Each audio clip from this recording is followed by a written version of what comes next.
Table of Contents. La venganza del enano de hierro. Los orcos han roto el frágil acuerdo de paz de los últimos 100 años y ha dado comienzo una lucha de todos contra todos por el control de los antiguos reinos del norte. Los compañeros de Mithril Hall se han vuelto a ver separados por la guerra, un conflicto que está resultando ser más grave y trascendente de lo que cualquiera de ellos había previsto. A Mithril Hall, asediada por los orcos, llegan nuevos aliados impulsados por un sentimiento de clemencia. Mientras tanto, el señor de la guerra Artusk envía a sus despiadadas hordas contra Verlund en una arriesgada maniobra que divide sus fuerzas. En lo que respecta a los Drow, los traicioneros aliados de Artusk, su único propósito es capturar a Drist, sin importarles las muertes que su búsqueda pueda suponer. R. Salvatore. La venganza del enano de hierro. Reinos olvidados. El códice de los compañeros. 3. EPUB R10. Titibius 19 de septiembre de 2018. R. Salvatore. 2015. Traducción. José Elías Álamo Gómez. Diseño de cubierta. Tyler Jacobson. Editor digital. Titibius. EPUB base R12. Prólogo. El recibimiento que tuvo lugar en las puertas subterráneas occidentales de la ciudad Felbar, el primer día de la segunda semana de Uktar, el 11º mes del año, fue muy sobrio. Las primeras nieves ya habían caído en el valle superior de Surbrin y alcanzaban las estribaciones de las montañas Raubin, sobre la fortaleza de los enanos. Sin embargo, ni los orcos que controlaban lo que fuera la poderosa ciudad de Sundabar, ni aquellos que habían saqueado Nesme, ni los que asediaban Luna Plateada o acampaban alrededor de las ciudadelas enanas de Mithril Hall, Felbar y Advar, mostraban la menor intención de volver a la fortaleza de la Flecha Negra ni a ningún otro lugar del interior de las fronteras del Reino de Muchas Flechas. Los invasores tampoco habían abandonado las vastas galerías subterráneas de la Antípoda Oscura Superior, como había descubierto la comitiva procedente de Mithril, durante su viaje hacia la reunión planeada en la ciudadela de Felbar, durante el mes de Marpenot y parte del de Uktar, en su largo viaje subterráneo hasta los salones del rey Emerus Corona de Guerra. La legión de guerreros enanos que protegía al rey Connerad Braunanvil y su distinguido séquito, se había abierto paso por los túneles. Mediante las armas, avanzando de un emplazamiento seguro a otro, lugares que los enanos de Mithril Hall y Felbar habían asegurado, fortificado y aprovisionado. Emerus en persona dio la bienvenida a los enanos de Mithril Hall. Llegaban una semana más tarde de lo previsto.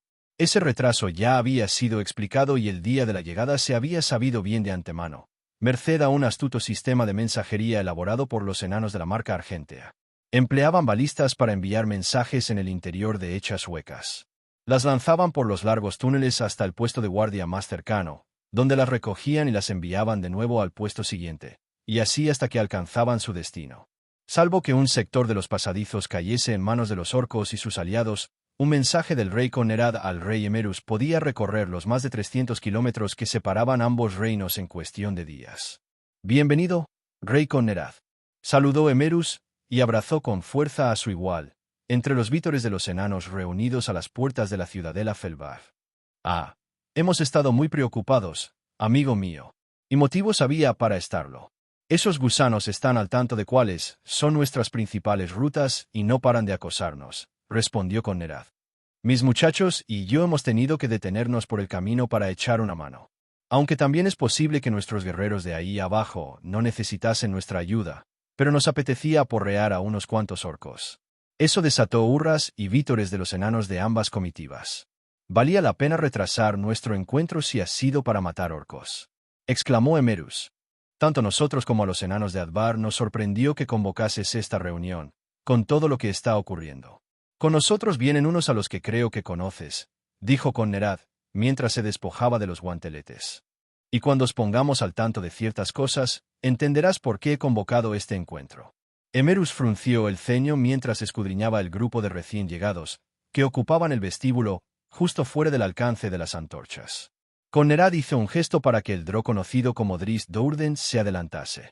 «A este me parece que lo conoces», señaló Connerad cuando Drist se detuvo ante el anciano rey Emerus y le hizo una reverencia.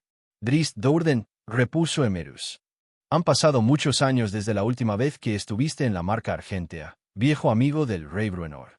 «Demasiados, por lo que parece», replicó el Drow, y le tendió una mano que Emerus estrechó al instante. El comentario de Emerus sobre la amistad del Drow con Bruenor no les pasó inadvertido ni a Connerad ni a Drist. Los Drow que dirigen a los orcos afirman comenzó a decir Emerus. Sí, que pertenecen a mi casa, lo sé, le interrumpió Drist. Aunque me temo que no estoy de acuerdo. No hay ninguna casa Dourden, que yo sepa, buen rey Emerus, o al menos, no la ha habido durante muchas décadas. ¿Niegas entonces que esos Drow pertenezcan a tu familia? No lo niego. Es posible que así sea, respondió Drist con indiferencia. Lo que niego es estar al corriente de su guerra, si es eso lo que quieres saber. También niegas haber colaborado a establecer el reino de muchas flechas, lo que, finalmente, ha dado lugar a esta guerra, preguntó el rey enano. A pesar de la pregunta, el rey seguía estrechando la mano de Drist. Con fuerza, como si el apretón formase parte del agresivo interrogatorio al que sometía al Drow. «Va, cierra el pico», rugió una voz conocida. Conocida tanto para Drist como para Connerad y también para el rey Emerus y el enano llamado Dain el Mellado, que se encontraba junto al rey de Felbas. Todos ellos se volvieron hacia el dueño de la voz, un joven enano con una barba rojiza, que dio un paso hacia adelante. «Pequeño RR», exclamó Dain el Mellado, tan sorprendido como irritado ante la intervención del impetuoso joven guerrero. El enano se adelantó con una mueca agresiva y parecía decidido a darle un puñetazo al anciano rey Emerus, hasta que Connerad lo detuvo con un grito. «No es el momento, señor Reginald Rouncield». El joven enano se detuvo, con los brazos en jarras. Le hizo un gesto a Drist, quien asintió con desgana, y volvió al grupo, al lado de una humana de cabello rubio. Dain el Mellado seguía irritado con el enano de barba pelirroja, aunque se apresuró a tranquilizar a los recién llegados. «Tranquilo, señor Dourden. Nadie fuera de las ciudades de los humanos piensa mal del rey Bruenor y sus antiguos amigos». «¿Qué pasen tus amigos?», le dijo Emerus a Connerad. «Todos tus amigos. Os llevaremos a vuestros aposentos y disfrutaréis de la hospitalidad de Felbaf». «Llevad a mis muchachos a sus aposentos», replicó Connerad. «En cuanto a mí y algunos de los míos, llévanos a tu mesa. Tengo mucho que contar y no hay tiempo que perder. Llama al rey Arnott y a los suyos, y comencemos cuanto antes». El rey Emerus negó con la cabeza. «El rey Arnott no ha venido», repuso para sorpresa de Connerad. «Os rogué a todos que...» «Han acudido sus consejeros», le interrumpió Emerus. «Los avisaremos». Miró a Dain el Mellado. «Lleva a Connerad y a quienes él te diga, a la mesa». Franco Olbert se apoyó contra el grueso tronco de un árbol. Jadeaba al límite de sus fuerzas. Echó un vistazo rápido a la muralla de la ciudad más allá de los campos nevados, el lugar que había considerado su hogar durante toda su vida. A pesar de que Nesme seguía siendo reconocible, Franco se negaba a considerar ese lugar maldito como su hogar. Había dejado de serlo con la llegada de los orcos. Y de los Drow. Sobre todo con la llegada del duque Tiago Dourden. Reanudó su camino. Su destino eran las tribus de Uthgard, donde esperaba reunir un ejército para vengarse de los repugnantes invasores. Su madre era de Uthgard, y él conocía su lengua, sus costumbres y su amor propio. Los orgullosos bárbaros no iban a tolerar que los orcos y los elfos oscuros estableciesen una ciudad tan cerca de sus fronteras. Franco se deslizó de un árbol a otro y luego echó a correr hacia un bosquecillo próximo. Se detuvo al distinguir un cuerpo humano boca abajo en el suelo. El caído vestía armadura, cota de malla, un casco bacinete que le cubría todo el rostro, a semejanza de los caballeros de Verlund. El fugitivo titubeó y examinó los alrededores. No había señales de lucha, aparte del cuerpo sin vida. La inmovilidad del cadáver, su postura grotesca sobre la nieve, era una visión a la que Franco se había acostumbrado desde la llegada de los monstruosos invasores a Nesme. Tras comprobar que no había nadie cerca, el fugitivo se acercó con cautela al caballero abatido. Agarró por un brazo al guerrero muerto y lo volteó para verle el rostro. Se estremeció al comprobar que le faltaba un ojo y tenía media cara destrozada. Franco soltó el brazo del cadáver y se dejó caer en la nieve para recuperar el aliento. Entonces reparó en la espada que sobresalía por debajo del hombre y se apresuró a extraerla de la funda. Franco era un guerrero veterano, un jinete de Nesme, y por lo tanto, un experto en armas. La espada era magnífica. La armadura no le iba a la zaga, y además, el hombre tenía casi su misma estatura. «Gracias, hermano», musitó con respeto, y despojó al muerto de su armadura. Con cada pieza que se colocaba de la armadura, la cota de malla, las grebas y las protecciones de los hombros, Franco fue ganando confianza. Cuando se colocó la funda de la espada, emitió un suspiro de alivio. Si sus perseguidores le daban alcance, al menos moriría como un guerrero, lo que no era poco, teniendo en cuenta las crueles ejecuciones que había presenciado en Nesme, ante la mirada perversa y satisfecha del tirano duque Tiago. El hedor a muerte reinaba en la ciudad. Lo correcto sería darte sepultura, amigo mío, pero no tengo tiempo, susurró. Por favor, perdóname por dejarte a merced de los cuervos. Perdóname también por despojarte de tu espada. Lo que jamás haré será despojarte de tu honor. Se arrodilló para recitar una oración de Uthgard por el alma del fallecido. A continuación, le retiró el casco con cuidado y hubo algo que le llamó la atención. Se colocó el casco y se incorporó, decidido a seguir su camino. Pero no pudo evitar volverse. Había algo extraño, lo suficiente para despertar su curiosidad. Las heridas en la espalda. Venció su repugnancia y examinó el cuerpo con detenimiento, sobre todo el rostro maltrecho. ¿Marken? Boqueó, y miró más de cerca. Marken, repitió, esta vez seguro de que el muerto era Marken de Luna Plateada, quien vivía en Nesme desde hacía 10 años. Al instante, Franco pasó del aturdimiento a la perplejidad. Había sido testigo de la muerte de Marken una semana antes, durante las ejecuciones en el patio de armas de Nesme. Habían atado a Marken a unas estacas, donde la esposa de Tiago lo había azotado. Franco había presenciado cómo la duquesa Saribel Dourden empleaba sin piedad su látigo de cabezas de serpientes. Una otra vez, las serpientes habían atravesado la camisa del caballero para morderle la carne e inocularle el fuego de su veneno. La misma camisa que tenía ante él. Franco no necesitaba apartar los jirones de tela para comprobar la presencia de las marcas de los dientes viperinos. Si este hombre era Marken, y Franco había sido testigo de su muerte, la pregunta era, ¿qué hacía su cadáver a más de 1 kilómetro de la ciudad, ataviado con la armadura y la espada? Por los dioses, musitó Franco cuando dedujo la respuesta a su pregunta. Echó a correr a toda velocidad. Se aproximó a un pequeño risco, pero no se atrevió a aminorar su carrera. Al menos, no lo hizo hasta que se quedó ciego. No, ciego no, como averiguó Franco al caer por el borde del precipicio y dejar atrás el globo de oscuridad mágica. Sintió que se le dislocaba un hombro al golpearse contra las rocas del fondo del desnivel, pero se puso en pie de un salto y arremetió contra el tronco de un árbol, colocando la articulación de nuevo en su sitio.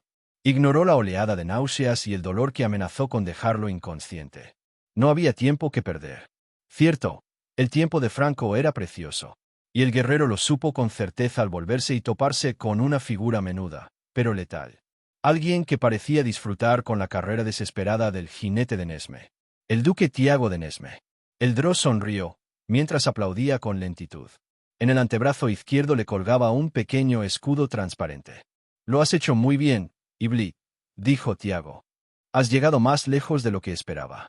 Ha sido una caza divertida, considerando que no eres más que un patético humano». Franco miró alrededor, buscando a los aliados del Dró. Un orco, arqueros o un gigante a punto de lanzar una roca. O incluso otro Dró. «Solo estoy yo», le aseguró Tiago, al advertir el gesto del otro. «¿Crees que necesito ayuda?». Terminó las palabras abriendo los brazos. Y Franco lo aprovechó para abalanzarse hacia él, con la espada buscando la cabeza del infame elfo oscuro.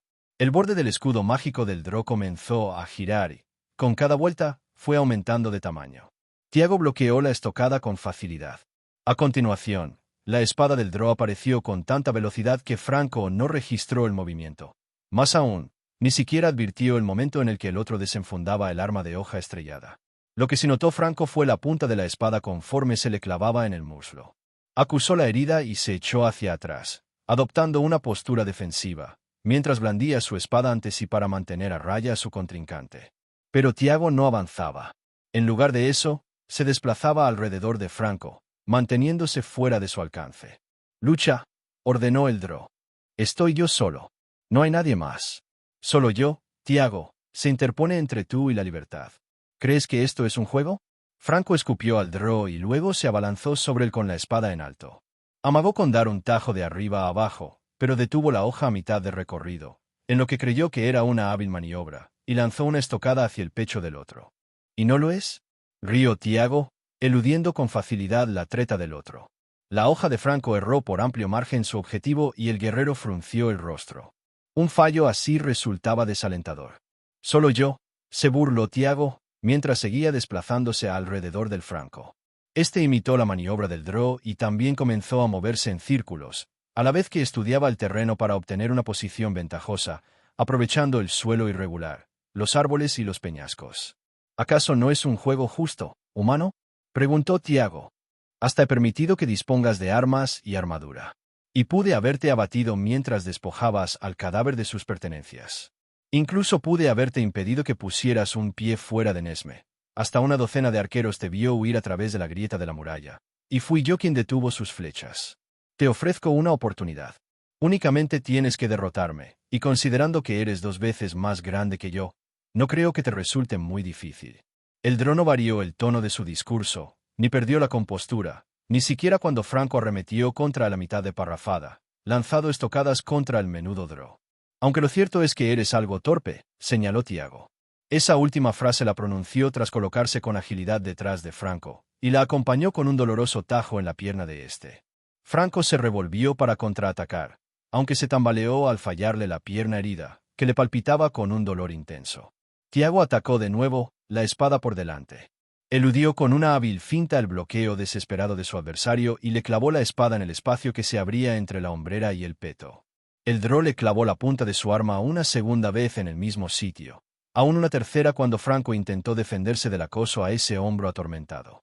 Tiago aprovechó ese momento para darle una nueva estocada con vidrinat entre la hombrera y el peto, pero esta vez en el brazo contrario.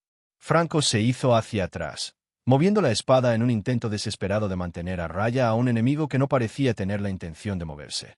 Cuando se apoyó sobre la pierna herida, cayó de espaldas sin dejar de mover la espada, temiendo que se le aproximara el Dro. Pero Tiago seguía inmóvil. Franco lo miró con odio y, haciendo un esfuerzo sobrehumano, se puso en pie. El Dro jugaba con él, se burlaba de él al no aprovechar la ventaja obtenida. Totalmente seguro de sí mismo. Franco se enfadó consigo mismo. No estaba aprovechando sus opciones como debiera. Era posible que fuera debido a la diferencia de tamaño, como había señalado Tiago. O que se estuviese precipitando debido al profundo odio que sentía hacia este falso duque tiránico. Franco era un guerrero mucho más hábil de lo que había demostrado hasta ese momento. Era un jinete de Nesme, bien adiestrado, y lo último que debía hacer era dejarse llevar por la ira. Mientras se decía todo eso, repasó mentalmente los movimientos del Dro, y fue asintiendo lentamente, planteándose un mejor modo de enfrentarse al hábil espadachín que tenía enfrente. Se adelantó con cautela. Tiago aguardó sin moverse, la mano izquierda apoyada en la cadera, la espada en la derecha, apuntando al suelo.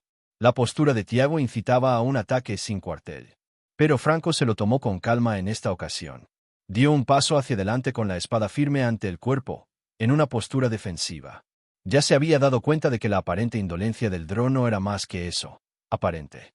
El Dro reaccionaba con una rapidez endiablada para poder alcanzarle con un golpe directo. Con eso solo conseguiría perder el equilibrio y volver a recibir una herida. Pero esta vez sería distinto. Franco adelantó la espada en un movimiento estudiado y equilibrado. Un ataque lento e impreciso. Demasiado impreciso, pensó Franco. Demasiado lento. Los brazos le pesaban. No lo entendía. Claro que tampoco sabía el nombre con el que era conocida popularmente la espada de Tiago, canción de cuna, ni que cada corte infligido por su hoja inoculaba una dosis de veneno adormecedor. Pero a pesar de no saberlo, se advirtió la creciente torpeza de sus miembros, y blandió la espada con la idea de mantener lejos a su contrincante, mientras intentaba descifrar el enigma de su repentino sopor. El Dro ya no estaba. Franco oyó una carcajada a su espalda y se volvió a toda prisa, trazando un arco con la espada. Pero la trayectoria del arma fue interrumpida bruscamente por un feroz golpe de vidrinat. La espada del Franco surcó el aire, la mano amputada todavía aferrando la empuñadura. El guerrero se agarró el sangriento muñón a la altura de la muñeca, con un alarido de dolor y sorpresa. «¡Huye!», se mofó Tiago, y le pinchó con su espada en el muñón sanguinolento. «¡Huye, necio!», apuñaló a Franco de nuevo y éste echó a correr con Tiago tras él. El Dro lo seguía de cerca, pinchándolo con la espada una y otra vez, pero sin causarle más que heridas superficiales. Desesperado, Franco se abalanzó sobre su torturador, pero Tiago era demasiado rápido para él. El Dro barrió los pies del hombre con una patada circular, y Franco cayó de bruces. Entonces, Vidrinat entró en acción, y una considerable porción de la oreja de Franco voló por el aire. Este lloraba a causa de la frustración, la ira y el dolor, pero su orgullo lo impulsó a ponerse en pie y reanudar la huida. Y Tiago volvió a seguirlo de cerca. «Tú, humano», dijo el Dro. «Sí, tú, necio». La espada del Dro golpeó el hombro de Franco, pero no le hirió, sino que señaló hacia adelante. ¿Ves el claro que se abre más allá del abedul? Preguntó Tiago. Corre, necio. Si consigues alcanzar el claro, no te perseguiré más. Subrayó su desafío golpeando el trasero de Franco con el plano de la espada. Oh, pero me temo que estás demasiado cansado, añadió Tiago, burlón. Estaba lo bastante cerca para acabar con él en cualquier momento. Te pesan las piernas. Apenas puedes mantenerte en pie. ¡Qué lástima! No tendré más remedio que matarte. Le clavó la punta de la espada en el trasero y la retorció entre carcajadas. Pero a Franco se le había ocurrido una idea. Comenzaba a comprender la perversa naturaleza sádica del Drow y quería aprovecharse de eso. Aminoró su carrera y se tambaleó hacia un lado, exagerando su torpeza. Estaba convencido de que Tiago no lo mataría hasta el último momento, hasta que estuviera a la altura del abedul, y decidió que esa era su oportunidad. La espada de Tiago lo pinchó varias veces, pero sin provocarle heridas graves, solo con el propósito de causar dolor. Pero Franco mantuvo su trayectoria. El abedul estaba a pocos pasos.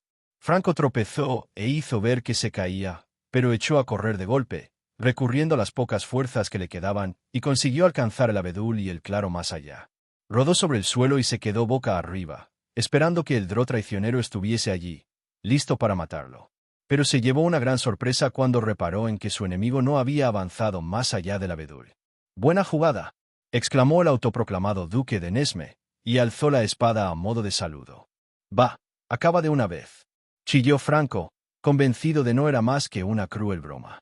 «Soy un Drow de palabra, imbécil», respondió Tiago.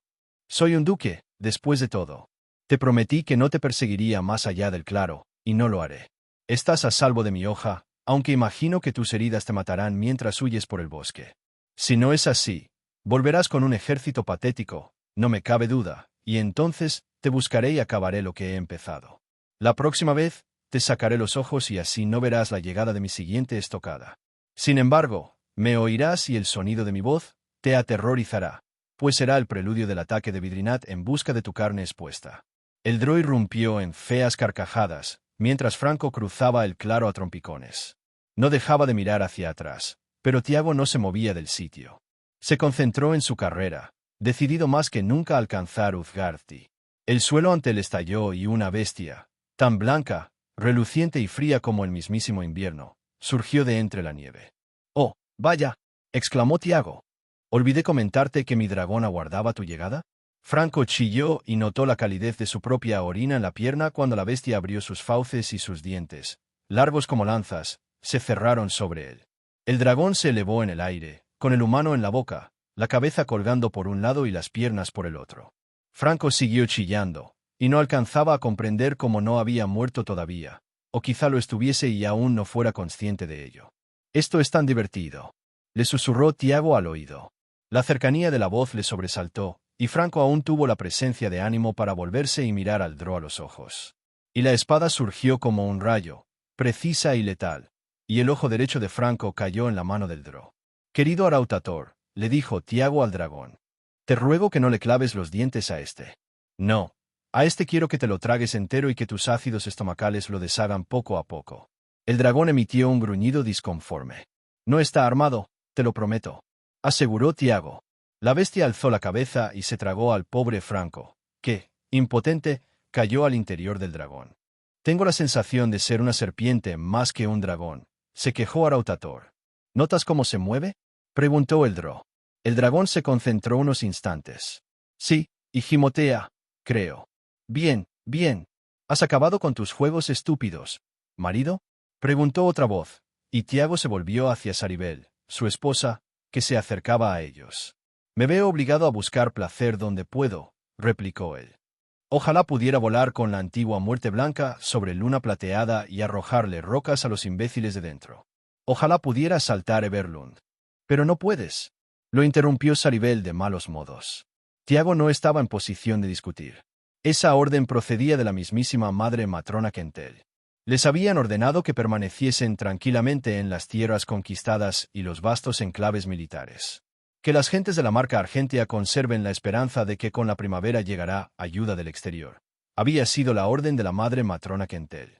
Tanto Tiago como Saribel estaban al corriente de las intenciones de la madre matrona.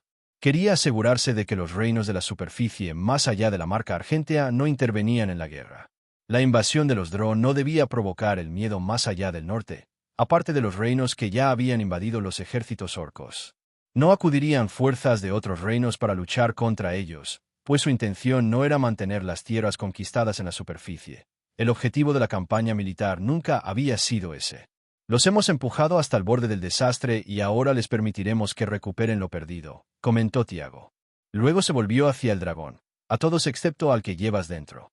Arautator soltó una carcajada, una suerte de rugido extraño e inquietante, que remató con un eructo acompañado de un grito agónico y desesperado. No se trata de alcanzar la victoria, repuso Tiago. Saribel lo miró con altivez. Explícate. Se trata de que la madre matrona Kentel mantenga el poder sobre Menzoberranzan. ¿Y no compartes ese deseo? Es nuestra benefactora, la razón de nuestra existencia. La madre matrona Kentel domina la casa Dourden con la misma firmeza que la casa Baenre, donde te criaste. Tiago maldijo en voz baja y se volvió con la intención de marcharse. Ardía en deseos de entrar en combate, ansiaba alcanzar la victoria y la gloria, y sus patéticos juegos de caza y muertes horripilantes con los cautivos de Nesme le aburrían cada vez más. Además, ya hemos alcanzado la victoria, dijo Saribel. La victoria es de Kentel. Saltó Tiago sin pensar. Palideció al contemplar el látigo en manos de Saribel y las fauces de Arautator acercándose, a modo de aviso de que la palabra madre matrona, y por tanto de su sacerdotisa, estaba por encima de la autoridad del duque de Nesme. La madre matrona Kentel, pronunció y bajó la mirada. Estaba decidido a matar a su mujer si se atrevía a emplear el látigo contra él, y confiaba en conseguirlo antes de que el dragón lo devorara. En tal caso, con Saribel, el único testigo, muerta, quizá le fuera posible convencer al gran Arautator de que matarles solo complicaría las cosas. Pero el látigo de Saribel se mantuvo inmóvil. «Mantén el ánimo, marido, pues también nosotros hemos ganado», exclamó Saribel, y volvió a colgarse el látigo del cinturón.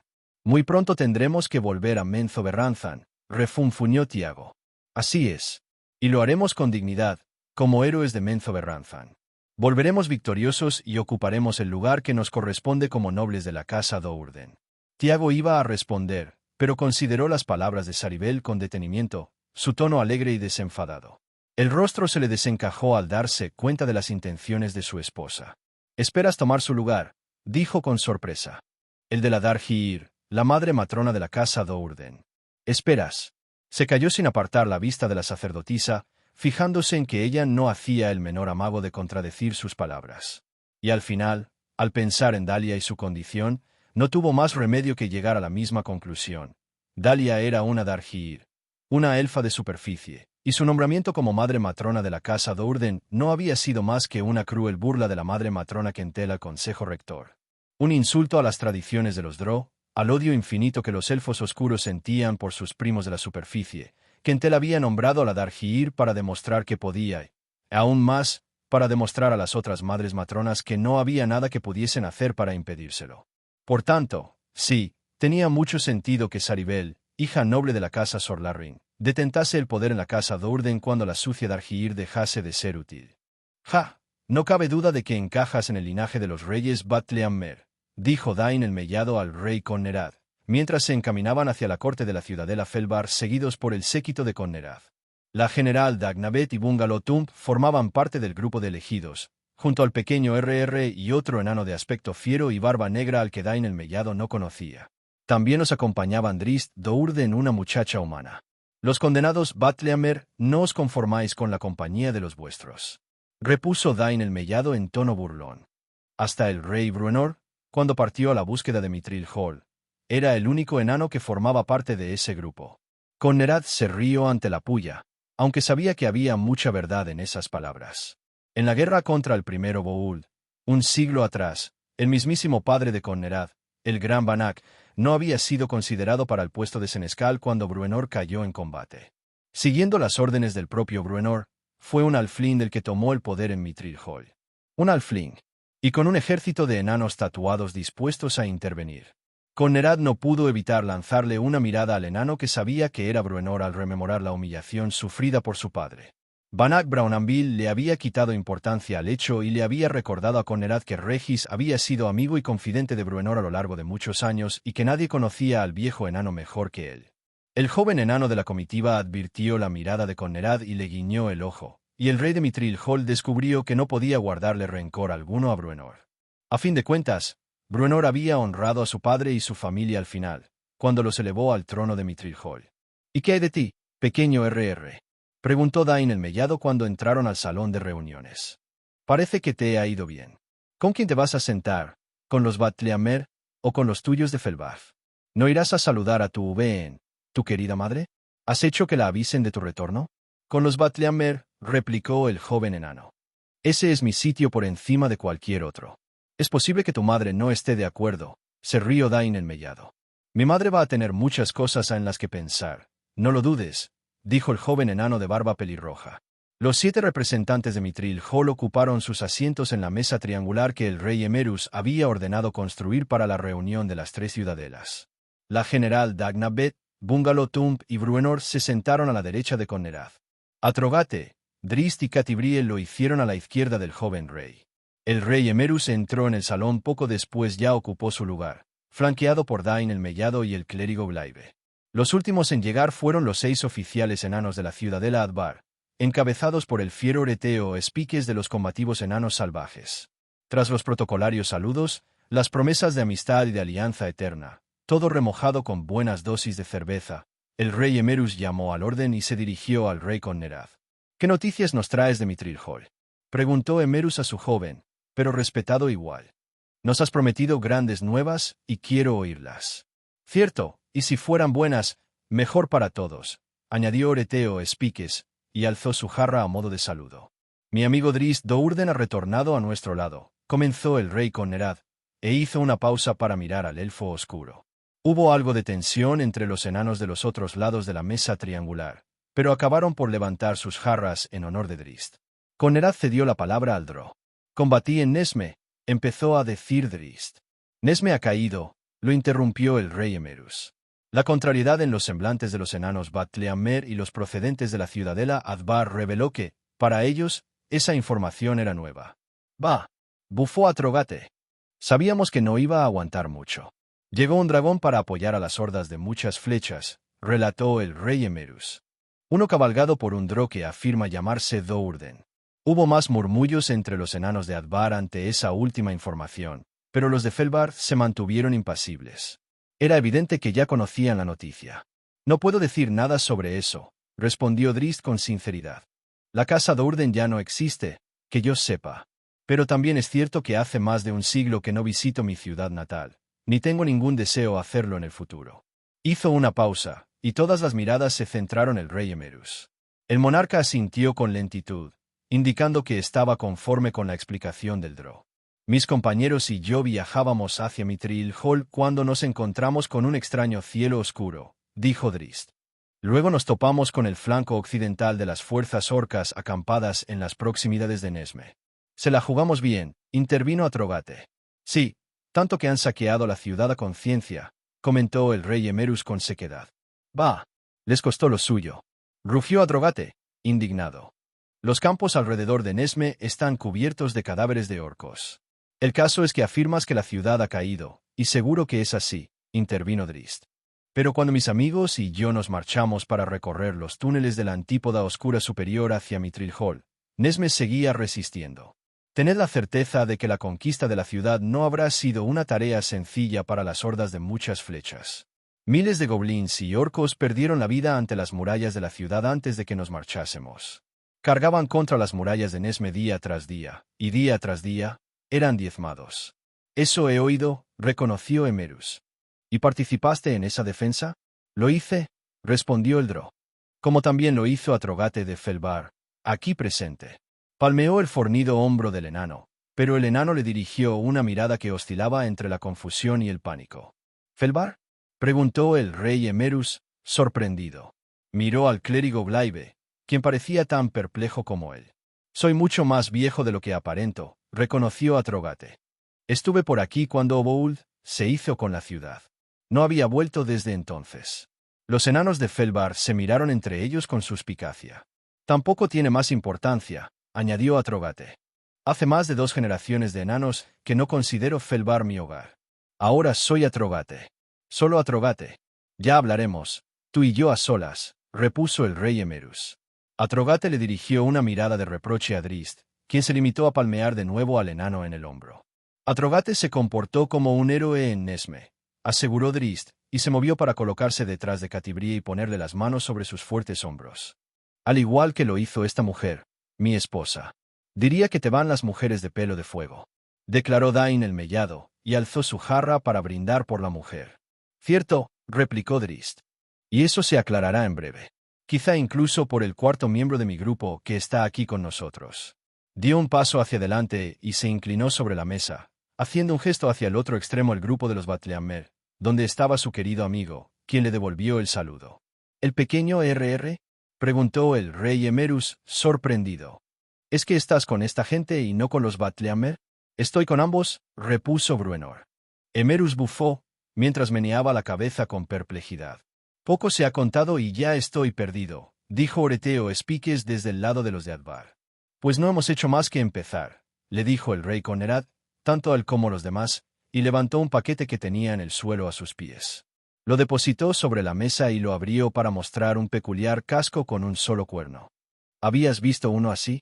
Preguntó al rey Emerus. Parece el que perteneció a Bruenor, replicó el rey de Felbath. Con Nerad asintió, y de pronto, lo empujó sobre la pulida mesa hacia su derecha. El casco pasó por delante de Dagnabet y Bungalotump hasta las manos del pequeño RR. Saltaron a una el rey Emerus y otros enanos sentados a la mesa. El pequeño RR levantó el casco y le dio vueltas examinándolo desde todos los ángulos. Luego clavó su mirada en el rey Emerus y se colocó el casco, la antigua corona de Mithril Hall, en la cabeza. ¿Se puede saber a qué estás jugando? Quiso saber el rey Emerus. ¿No me reconoces? Fue la respuesta de Bruenor. Con todo lo que hemos vivido juntos. Emerus seguía sin saber qué pensar y se volvió hacia el rey con Nerad en busca de una explicación. Ese de ahí, al que conoces con el nombre de pequeño RR, hijo de Reginald Doncel de Uven, comenzó a decir con Nerad, pero se detuvo para tomar aire y meneó la cabeza, sin poder creer lo que estaba a punto de anunciar. Mi nombre es Bruenor, intervino el enano con el casco de un solo cuerno. Bruenor Batleamer, 8º y 10º rey de Mithril Hall. Hijo de Bangor, mi padre, al que conociste bien, Emerus. Hijo de Bangor, ese soy yo. Deshonras a tu madre. Le reprendió Dain el mellado, enfurecido. El enano se inclinó sobre la mesa, amenazador, pero Bruenor ni parpadeó. Y también hijo de Reinald Runsel, dijo Bruenor. Y nacido de nuevo de Uven, mi madre, la mejor madre de todas, que nadie lo dude. Mentira, soltó Dain el mellado. Blasfemia. Chilló Oreteo Espiques. Solo digo la verdad, replicó Bruenor, indignado. Mi nombre es Bruenor, el que me dio mi padre, Bangor. ¿Me estás pidiendo que me crea eso? Espetó el rey Emerus a con Nerad. Se revolvió con rapidez hacia Drist. ¿Y tú? ¿También te lo crees? Bruenor, pronunció con lentitud. Drist, asintió. Sí, es él. ¿No reconoces al antiguo rey, Emerus? Preguntó la mujer al lado de Drist. ¿Tampoco me reconoces a mí? ¿Y por qué habría de hacerlo? Preguntó el aludido, aunque cerró la boca de golpe al contemplar con detenimiento la mujer sentada al lado del elfo oscuro. Por los dioses, murmuró. ¿Catibrie? Jadeó Dain el mellado. Gracias a los dioses, respondió la mujer. A Mieliki por encima de los demás. Y con las bendiciones de Moradin, Dumatoin y Clanhedin, añadió Bruenor. He estado ante su trono en Gauntubrim y pensaba que a estas alturas estaría bebiendo en los salones de los dioses, pero se ve que tenían otros planes. Y aquí estamos, en estos tiempos oscuros, comentó Catibrie. Los demás comenzaron a lanzar hurras y vítores, pero el rey Emerus exigió silencio. No puede ser, repuso Emerus. Te conocí cuando vivías aquí, pequeño RR. Conocía a tu madre y te vi aprender a luchar. El rey de la ciudadela Felbar se detuvo. Miró al clérigo Glaive y Dain el mellado, y los dos sonrieron. Era evidente que el último comentario del rey les hizo recordar a los tres la enorme destreza del joven hijo, de Reginald Ronsield, capaz de imponerse sin esfuerzo a otros enanos mucho mayores que él. Pero ocurrió de verdad, insistió Emerus. Yo mismo te vi. Tu padre era mi amigo y el capitán de mi guardia. No puedes deshonrar su nombre así. No lo deshonro, repuso Bruenor. Hice lo que tenía que hacer en aquellos días. No podía contarte nada, aunque no dudes que me hubiera gustado. Blasfemia, gritó Emerus. Un momento, dijo Dain el Mellado, y su intervención sirvió para detener el acceso de cólera del monarca. El enano se volvió hacia Emerus y se disculpó con un gesto por la interrupción, pero Emerus lo animó a seguir. Dain se volvió hacia Bruenor. ¿Afirmas, entonces, que fue el rey Bruenor el que cargó contra aquel gigante en las montañas Raubin? ¿Que el rey Bruenor se sacrificó para que sus compañeros pudiesen huir? Vi a un gigante, fui a por el gigante, repuso Bruenor con sencillez y un gesto de indiferencia, aunque el recuerdo era doloroso. ¿Y qué hay de Mandarina d'Oberbricht? Preguntó a Emerus. Me salvó la vida, igual que el bueno del clérigo Glaive, aquí presente. Dain el Mellado, el rey Emerus y Bruenor contemplaron al sumo sacerdote de Felbar, que les devolvió una mirada atónita. Sí, es cierto, balbuceó. Eso mismo he dicho yo, señaló Bruenor. Mandarina cuidó de mí, y Dain y los muchachos me trajeron de vuelta, aunque no tengo muchos recuerdos de esa parte. Tú, dijo el clérigo Glaive, tú eres Bruenor, y entonces también eras Bruenor. Siempre lo he sido, dijo Bruenor, pero el rey Emerus le hizo un gesto para que callase. Habla, exigió el rey Emerus al sumo sacerdote. Cuando te despertaste después de la pelea en las Raubin, en Felbar, explicó el clérigo Glaive, te dije que estabas grave y que quizá te reunirías con tu padre. Yo me refería al padre del pequeño R.R. Claro, pero tú no mencionaste al padre de R.R. Tú dijiste. Bangor, le interrumpió Bruenor. El rey Emerus parpadeó varias veces, mirando sucesivamente al clérigo Glaive y Bruenor. Ya lo sabías entonces, musitó Dain el Mellado. Siempre lo he sabido, desde el día de mi nacimiento. ¿Siempre los has sabido?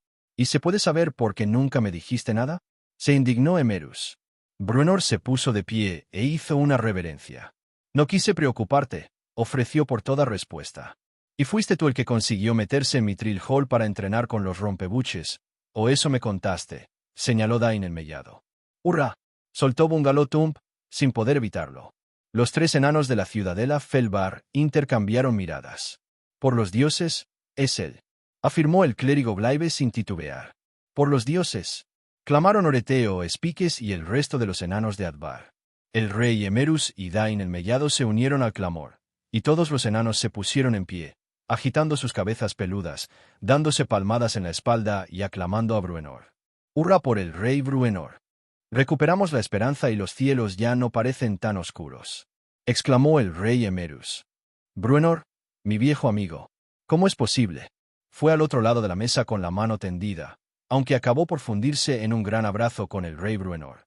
Bebida, traed bebida, gritó a sus asistentes. Brindemos por Bruenor. Las aclamaciones se reanudaron con más fuerza y la cerveza no tardó en llegar, con lo que la reunión, que había comenzado con augurios sombríos, se convirtió en una celebración en la que hubo brindis y vítores constantes. Bruenor permitió que la fiesta se prolongase durante un buen rato, hasta que les rogó a todos que volvieran a ocupar sus asientos en la mesa. Poco habrá que celebrar si la marca argentea cae ante el enemigo, advirtió con gravedad. Entonces, ¿vuelves a ser el rey de Mithril Hall? Preguntó Emerus a Bruenor, en cuanto se hubieron sentado. El rey de la ciudadela Felbar miró a Connerad al formular la pregunta. Bruenor también miró a Connerad, quien asintió en silencio. Era evidente que Connerad aceptaría cualquier decisión que tomase Bruenor y esa actitud servil dejó boquiabiertos al rey Emerus y Dain el Mellado. Para nada, declaró Bruenor. La mejor decisión que tomé como rey fue entregarle la corona a Banach Braunanville, y la suya fue coronar a su hijo Connerad. Mithril Hall tiene un rey y el mejor que podría desear. Sería un desagradecido si reclamase el trono para mí. Entonces, ¿qué vas a hacer? Preguntó Emerus. Estuve en Nesme y la abandoné justo antes de que cayera en manos de los orcos, según me decís, replicó Bruenor. Mis amigos y yo estamos aquí para pediros que abandonéis vuestros agujeros. Es ahora, o nunca. Los orcos están por todas partes y no piensan volver a sus madrigueras. ¿Lo quieren todo? Os lo digo yo. Eso mismo dijeron los emisarios de los caballeros de plata, señaló Connerad. Va. ¿Y qué nos importan las ciudades humanas? Soltó el rey Emerus. Nos culpan de esta guerra, en realidad te culpan a ti, si eres quien dices ser y quien nosotros creemos que eres. Lo soy, y ellos también lo sabrán. No me importan sus acusaciones, afirmó Bruenor. Sé muy bien lo que ocurrió.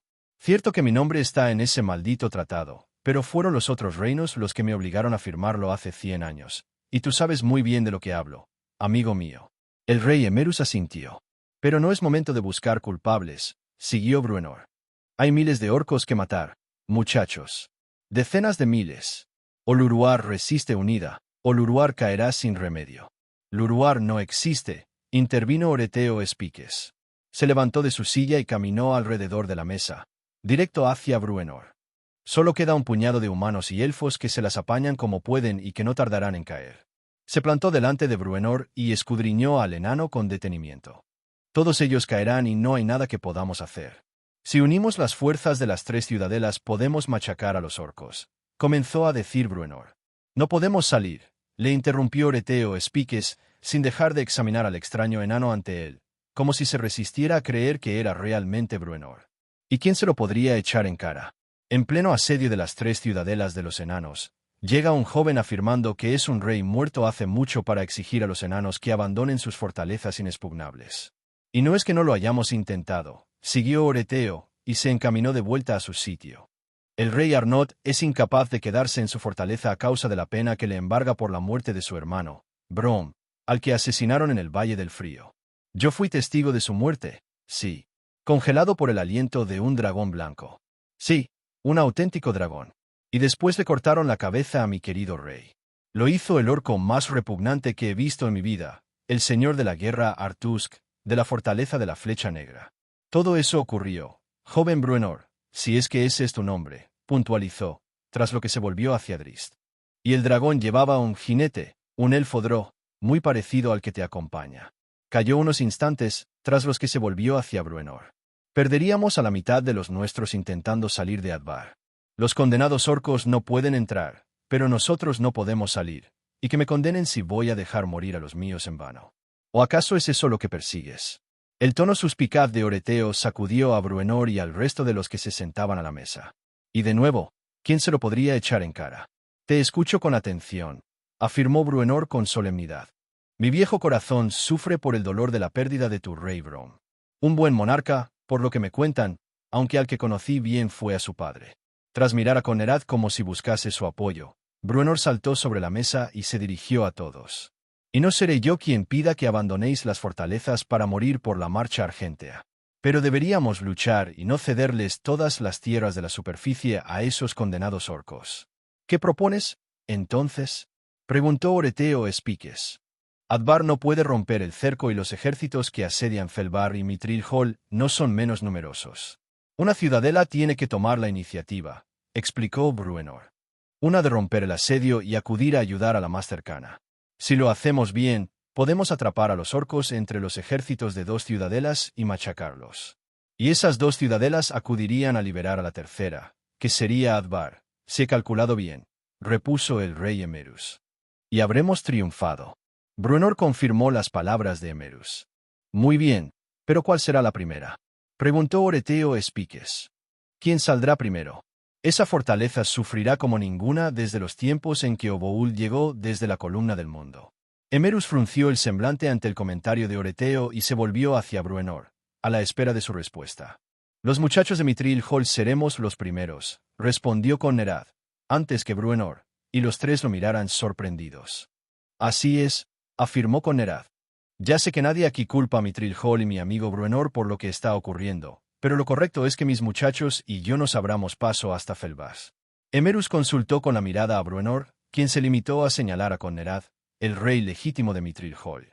¿Lo conseguiremos?, insistió Connerad. ¿O soy un gnomo barbado?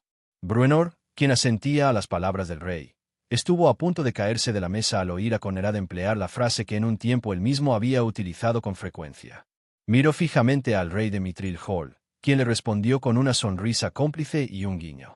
De acuerdo, entonces, convino el rey Emerus. Hurras vítores para Mithril Hall. Y si encontráis la forma de salir y cruzar el Surbrin, contad con que Felbar se unirá a la lucha. Pasarán meses hasta que eso se convierta en realidad, señaló Oreteo Espiques. El invierno está aquí. Entonces vosotros tenéis que mantener despejado el camino entre Advar y Felbar, respondió el rey Emerus. Felbar se encargará de mantener despejado el camino hasta Mithril Hall, mientras Connerad y los suyos se preparan para aniquilar a los orcos alrededor de su fortaleza. Esa es nuestra respuesta, Rey Bruenor, mi querido viejo amigo, siguió Emerus. No tengo aprecio alguno por las gentes de Luna Plateada o Everlund, ni me quita el sueño la suerte de las gentes de Sundabar. No han mostrado respeto alguno hacia tu memoria, y se atrevieron a llamar cobardes a mis muchachos por la matanza del Cursobrana. No pienso arriesgar la vida de uno solo de los míos por sus ciudades. Pero tienes razón, es mejor echar a esos orcos y acabar con ellos. Vosotros salid, que nosotros estaremos listos para ayudar. Luego se volvió hacia Connerad. Pero algo os digo, si no sois capaces de romper el cerco, no esperéis que Felbar tome la iniciativa. Tampoco Advar, avisó Oreteo Espiques. Bruenor y Connerad intercambiaron miradas contrariadas. Luego Bruenor miró a Drist, quien asintió. Lo cierto era que tampoco podían pedir mucho más. Tras la reunión de ese día en la ciudadela Felbar, ninguno de los presentes se marchó muy feliz, aunque los salones de Felbar se hicieron eco del retorno del pequeño RR y su espectacular revelación. ¿Rey Bruenor? ¿Era posible? En Rouncield se encontraba inmersa en su trabajo en la herrería cuando oyó lo que decían las gentes. Cerró su forja y se marchó a casa de inmediato. Atónita y aturdida, no quería hablar con nadie en esos momentos. No sabía cómo reaccionar, era presa de sentimientos encontrados.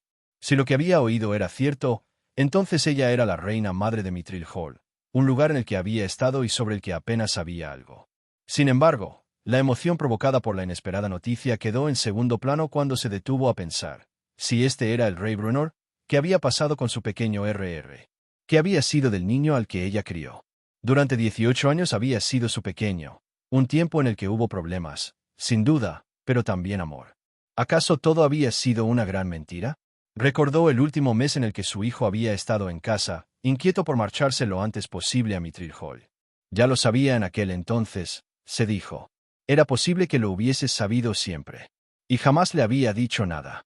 Tiró el grueso delantal sobre la mesa que tenía en el vestíbulo, fue hacia el comedor y se dejó caer en una silla, sintiéndose mucho más vieja de lo que la hacía en sus 110 años de edad. ¿Cuánto echaba de menos a su marido en esos instantes? Necesitaba a alguien a su lado, alguien que la ayudase a superar esa locura. He vuelto a casa, madre, dijo una voz desde el vestíbulo, a su espalda. Uben se quedó paralizada, su mente un torbellino de sensaciones y recuerdos. Espero que podrás perdonarme por acudir primero al rey Emerus, pero he estado en la guerra y hay que actuar de inmediato, dijo Bruenor, mientras se aproximaba a Uben. Esta no levantó la mirada, no podía hacerlo. Mantuvo el rostro entre las manos, intentando apartar su dolor y sus temores para escuchar lo que le decía el corazón. El que se acercaba era su chico, y no podía negar que el corazón le latía con fuerza.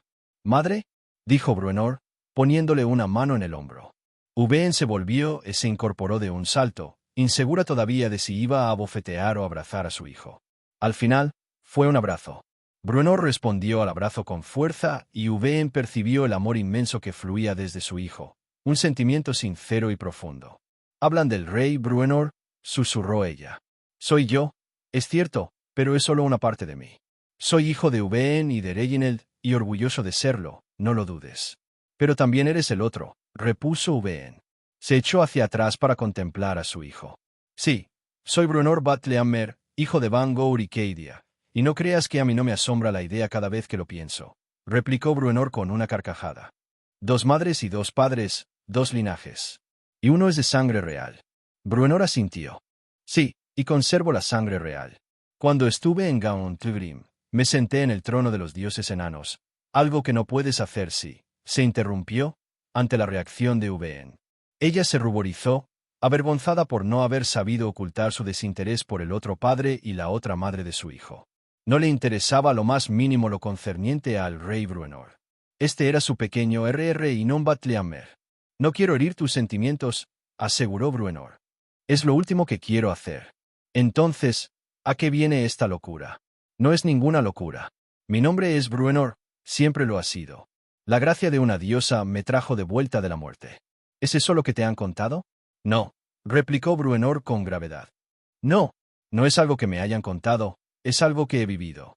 «¿Qué quiere decir eso?», preguntó Uben, aunque la expresión grave de Bruenor le hizo cambiar la pregunta. «¿Cuánto hace que lo sabes?» «Siempre lo he sabido». «¿Cómo?» «Siempre», insistió Bruenor. Desde mi antigua vida hasta que morí. Desde el bosque de la diosa de Catibrie al seno de Uveen. Siempre he sabido quién era. Desde el momento en el que volviste a nacer. Antes. Uveen se echó hacia atrás, perpleja y asustada ante la idea de que había albergado en su seno a un ser con la mente de un adulto. ¿Era eso lo que afirmaba el enano ante ella? ¿Qué clase de locura era esa? ¿Pasaste casi un año en mis entrañas tal cual eres ahora? Jadeó ella. No. Entré conforme dabas a luz. Justo en ese instante. Mentira. No. No hay bebé que pueda recordar algo así. Nadie conserva ese recuerdo. Podría contarte todos los detalles del día en el que padre, tu marido, no volvió a casa. El mismo día en el que el clérigo Glaive y el rey Emerus llamaron a tu puerta. Incapaz de contener el impulso, Uveen le dio una bofetada. Luego se tapó la boca, con los ojos llenos de lágrimas. ¿Ya eras consciente cuando estabas en la cuna? Boqueó entre sollozos. Sabías lo que eras y no me dijiste nada. ¿Qué? ¿Qué locura? No podía. Y además, no me habrías creído, bufó Bruenor. Me pregunto si me crees ahora.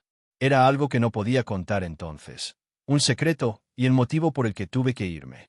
¿A Mithril? Intentaba mostrarse comprensiva, tras descargar la rabia que sentía.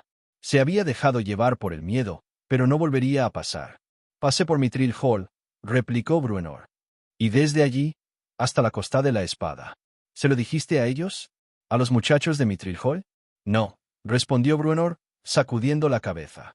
No hasta que he vuelto ahora con mis amigos a mi lado. Por cierto, algunos de ellos también pasaron por la muerte. Ese fue el trato que hicimos con la diosa, un juramento, y te aseguro que nuestros dioses me hicieron sentir su cólera cuando llegué a considerar la posibilidad de romper ese juramento. No paras de decir que los dioses están de tu parte. Sé lo que sé y sé lo que soy. Y soy Bruenor y recuerdo todo lo que sabía en mi vida anterior. La vida que tuve antes de morir. Uveen asintió. Comenzaba a digerir lo que le contaba su subconsciente de que no le quedaba más remedio que aceptarlo. Y sigue siendo mi madre, o eso espero al menos, pero esa decisión es tuya. Uveen iba a decir que sí. ¿Cómo no quererle? Aunque no fuese. La mujer se quedó inmóvil, su semblante fruncido en una expresión de profunda contrariedad. Mi propio hijo, consiguió musitar al cabo de un rato. Mi propio hijo. Sí, si tú quieres. No, tú no. El hijo que llevaba aquí. Se tocó el vientre. ¿Qué hiciste con él? ¿Dónde está el hijo que Reginald hizo germinar en mí? Bruenor no tenía respuesta para esa pregunta y abrió las manos en un claro gesto de impotencia. Uveen supo que era sincero. Bruenor no sabía cómo se había producido la transformación, o cómo se había introducido en el cuerpo diminuto dentro de su seno y lo que había ocurrido con lo que fuera que había antes allí. ¿Acaso el bebé habría sido una cascarón vacío que aguardaba el espíritu de Bruenor Batliamet? ¿O había contado con su propia conciencia, una conciencia que habría sido expulsada ante la llegada de Bruenor? ¿Era así como funcionaba? Sal de mi casa, perro asesino. Chilló la mujer, temblando a causa de la ira y el dolor, mientras las lágrimas le corrían por las mejillas. Tú, doppelganger. Abominación. Mataste a mi hijo. Conforme le gritaba, empujó a Bruenor hacia la puerta sin que él se resistiese, aunque meneaba la cabeza, apenado. No podía negar esas acusaciones, porque ignoraba si eran ciertas o no. Solo podía levantar las manos con impotencia. Uveen lo empujó fuera de la casa y le cerró la puerta en las narices. Aún así, Bruenor la oyó sollozar al otro lado del muro de piedra. Se alejó tambaleante, aunque a los pocos pasos, Dain el Mellado se reunió con él. «Vamos, rey bobo», le saludó el enano, riéndose. «Quizá la superficie esté infestada de orcos, pero seguro que tenemos tiempo para brindar por el rey Bruenor. Los dioses nos han bendecido y te han enviado a nuestro lado por un motivo», clamó, mientras tiraba de Bruenor. «Beberemos y bailaremos toda la noche». Bruenor asintió. Sabía que todos esperaban una celebración, ya no pensaba decepcionarlos. Pero no pudo dejar de mirar hacia la humilde casa que conoció en su infancia, ni de pensar en la mujer asolada por la pena que dejaba al otro lado de la puerta de piedra. Sobre su cabeza, en la superficie, había un ejército de orcos acampado. Dominaban la superficie y saqueaban sus ciudades, pero cualquiera presente en la celebración de esa noche en la ciudadela Felbar habría pensado que todo iba bien. Y tenían un buen motivo para festejar. Uno de los enanos más legendarios de los 2 últimos siglos había regresado de la tumba. Y aunque en la marca argentea muchos renegaban de Bruenor por su firma del Tratado del Barranco de Garún, los enanos del norte no figuraban entre esas voces discordantes. El rey Bruenor era familia, amigo de Felbar, de Advar, y la celebración fue grandiosa. Al principio de la fiesta, Bruenor se mantuvo al lado de Drist y Catibrie. Sonrió y saludó a todo el mundo, brindó con generosidad, dio y recibió abrazos y compartió buenos deseos con un buen número de enanos de Felbas. Y todo el rato se guardó para sí el pesar y la inquietud que le había provocado el encuentro con Uveen. ¿Era posible que su llegada al seno de Uveen hubiera acabado con la vida de un bebé? ¿Se había apropiado del cuerpo de la criatura como haría un azotamentes? La aterradora posibilidad hizo que frunciera el ceño sin cesar. Yo también estoy preocupado por ellos, amigo mío, pero hay que mantener el ánimo, susurró Drist, al reparar en su gesto fruncido. Bruenor lo miró con perplejidad. Mantén la fe en Wulfgar y Regis, intervino Catibrie, y Bruenor comprendió a qué se refería el Drow. La mujer colocó una mano reconfortante sobre el brazo del enano. El recuerdo de la suerte de sus amigos hizo reaccionar a Bruenor. No había pensado en ellos en todo el día, inmerso en otras preocupaciones. Asintió con solemnidad a su hermosa hija y colocó la mano sobre la de ella. La tengo. El pequeño se ha hecho muy poderoso, y con Wulfgar a su lado, son los orcos los que estarán preocupados. Alzó su jarra y la chocó con las de Catibrie y Drist, y a continuación, con las de otros enanos que se sumaron al brindis. Y la celebración siguió su curso, con vítores y promesas de que los orcos de muchas flechas iban a lamentar el día en el que habían sacado sus feos hocicos de su apestosa fortaleza. Y se brindó en repetidas ocasiones por Delthun y Bruenor. Desde un extremo del salón, llegaron las voces de un coro de enanos que entonaban melodías que hablaban sobre la guerra, la victoria y las grandes aflicciones. Una de las canciones más alegres animó a varios enanos, que comenzaron a bailar. Muchos invitaron a Drist y Catibrie a que se uniesen a ellos. El Drow y la mujer aceptaron la invitación, y los enanos formaron un círculo a su alrededor. Lo cierto era que Drist y Catibrie nunca habían bailado, y menos todavía en público. Pero se habían entrenado juntos en innumerables ocasiones y no había dos criaturas en Faerun que se coordinasen con la precisión que ellos alcanzaban. Se deslizaron por el suelo con gracilidad, pendientes el uno del otro, sus movimientos llenos de elegancia y sin tacha. Bruenor sonrió al contemplar a sus amigos y su corazón se sintió reconfortado al comprobar que el amor entre ellos era más fuerte que nunca. Le hizo rememorar los tiempos anteriores a la plaga de conjuros, cuando Catibrie y Drist se rindieron al amor que sentían el uno por el otro. Y su amor surgía de nuevo. No, de nuevo no. Siempre había estado allí. Un amor eterno que le reconfortó. Volvió a los brindis y los abrazos, más animado que nunca. En un momento dado, cuando Drist y Catibrie volvían a tomar asiento tras su baile, Bruenor reparó en que el rey Emerus, Dain el Mellado y el clérigo Glaive estaban sentados alrededor de una pequeña mesa y conversaban animadamente con Atrogate. Drist advirtió la mirada de su amigo y al ver al grupo sentado a la mesa, dirigió una mirada preocupada al enano. Bruenor asintió y se propuso averiguar qué les estaba contando Atrogate a los otros. «¡Qué cosa más desagradable!», exclamó una voz femenina tras él, cuando dio un paso hacia Atrogate y los demás. «Ya, pero ahora es el rey», intervino una segunda mujer en tono sarcástico. «Demasiado bueno para mezclarse con la gente humilde como nosotras». Bruenor se detuvo y agachó la cabeza para que las mujeres no le vieran sonreír. Colocó las manos en las caderas y se volvió hacia las voces. «Oh, sí, conocía muy bien a sus dueñas. Tal vez deberíamos patearle su peludo culo», dijo la primera. Los enanos que la oyeron irrumpieron en carcajadas. «Buena idea, y de paso le metemos ese casco de un solo cuerno por el mismo sitio», añadió la otra. Bruenor abrió los brazos cuando las dos enanas saltaron sobre él y se fundieron los tres en un abrazo. Y le besaron. ¿Cómo le besaron? En las mejillas y sí, también en los labios. Cuando consiguió librarse del asedio amoroso, reparó en Drist y Catibrie, que lo contemplaban con amplias sonrisas. Echó los brazos por encima de los hombros de las dos enanas y las apretó con fuerza. «Drist y Catibrie, mi niña, os presento a Tanabriches y Mayabriches Fellammer, dos de las guerreras más feroces con las que pueda encontrarse un orco», dijo Bruenor. Miró a Tanabriches y luego a Mayabriches, su hermana gemela, y gritó sus apodos, Puño y Furia. «Bien hallados», saludó Tanabriches. «Lo mismo digo», exclamó Mayabriches. «Gracias por traernos a nuestro pequeño RR», dijo la primera. Hermana, un respeto, que es el rey», la reprendió Mayabriches. «Cierto», se lamentó Tanabriches. «Nada menos que el rey Bruenor, por lo que nos dicen». «Sí, y es viejo, sí». 400 años como poco, y sus débiles piernas apenas lo sostienen en pie. Y menos aún cuando acabemos de bailar con él. Exclamó Tanabriches, mientras ella y su hermana tiraban de Bruenor hacia el centro del salón, para deleite de los demás enanos. Drist y Catibries se sentaron para disfrutar del espectáculo. El trío corrió, se meneó y saltó sin demasiada gracia. Más parecía que estuvieran enzarzados en una pelea, pero Drist y Catibrie habían visto pocas veces la expresión de felicidad que lucía el rostro de su amigo. La celebración duró toda la noche, y los compañeros dejaron de pensar durante unas horas en los orcos de la superficie y sus amigos en las profundidades. Aunque solo fuera por esa noche. Primera parte. El invierno del enano de hierro. Perdido de nuevo. Se ha convertido en una pesadilla recurrente, tanto entre mis antiguos amigos, como entre los nuevos compañeros con los que he compartido camino en tiempos recientes. Han sido tantas las ocasiones en las que nos hemos encontrado en situaciones desesperadas. Convertidos en estatuas de piedra, capturados por un poderoso hechicero, apresados por los Drow. Y hemos estado muertos durante 100 años. Y a pesar de todo ello, aquí estamos de nuevo. A veces creo que los dioses nos observan de cerca e intervienen de continuo en nuestros destinos.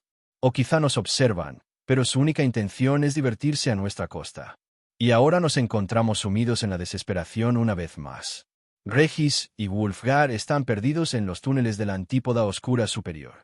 Aún recuerdo el ominoso ruido del muro cuando se cerró tras nuestros amigos. Pudimos oír la caída de Regis, una caída larga. Los orcos prefieren las trampas que sirven para capturar presas vivas. Sin embargo, eso no es motivo de esperanza, considerando lo que suelen hacer los orcos con sus prisioneros. Durante los primeros días de nuestro retorno, convencí al rey Connerad de que reforzase la guardia de los túneles inferiores, y de que me permitiese ir más allá de las zonas seguras alrededor de Mithril Hall para explorar las áreas controladas por los orcos. Bruenor quiso acompañarme, pero en la Antípoda Oscura viajo mejor solo. Catibrie me suplicó que no abandonase la ciudadela de los enanos, y me aseguró que ella saldría a buscar a nuestros amigos con la ayuda de su magia. Pero no podía quedarme sentado en Mithril Hall, cuando sus gritos de auxilio todavía me resuenan en los oídos. Sufro una pesadilla recurrente en la que mis queridos amigos luchan por alcanzar los túneles inferiores, aún controlados por los enanos, y para ello han de atravesar lugares donde un halfling y un humano no son bienvenidos. Perdidos en pasadizos tortuosos, acosados sin cuartel, los contemplo mi mente luchando con valor y sin esperanza, para acabar huyendo por donde han llegado, perseguidos por los orcos y sus lanzas letales, hasta que se pierden en la oscuridad.